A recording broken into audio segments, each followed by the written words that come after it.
छाउरी देखी जुआ जरा है कि ना। कोचिंग में आवही झमका के रोजो छाउरी देखी जुआ जरा है कि ना। एक होला ना बरदा सचुमा ले लियो के छाउरी तोरो मनवा करा है कि ना। एक होला ना बरदा सचुमा ले लियो के छाउरी तोरो मनवा करा है कि ना। कोचिंग में आवही झमका के रोजो छाउरी देखी जुआ जरा है कि ना। एक होला ना बरदा सचुमा ले लियो के छाउरी तोरो मनवा करा है कि ना। एक होला ना बरदा सचुमा ले लियो के छाउरी तोरो मनवा करा है कि ना। नजर से नजर मिलैनी गे भीतर से दिल धड़कैनी गे बच्चे उम्र में सुन गे छाउरी लोभ वाला रंगवा लगैनी गे।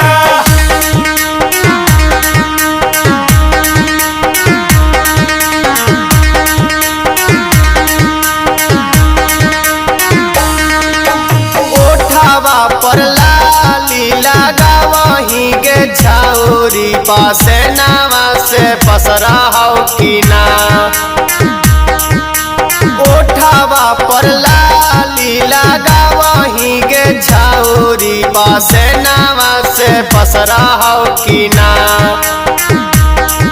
एक होला ना बरदा सचुमा ले लियो गे छाउरी तोरो मनवा करा है कि ना।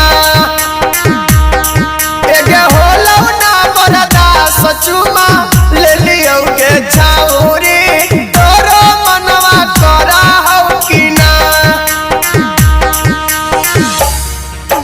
तनी संजोवन खैनी गे हमर मिजाज सन खैनी गे करके इशारा छोड़ी दोबारा बहरी में मार गिर भैनी गे।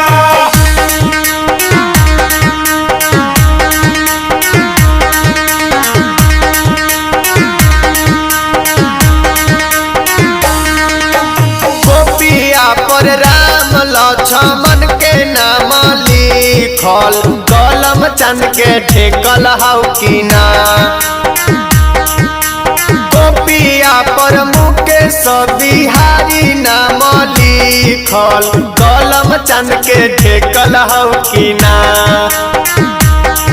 एक होला ना बरदा सचुमा ले लियो गे छाउरी तोरो मनवा करा है कि ना।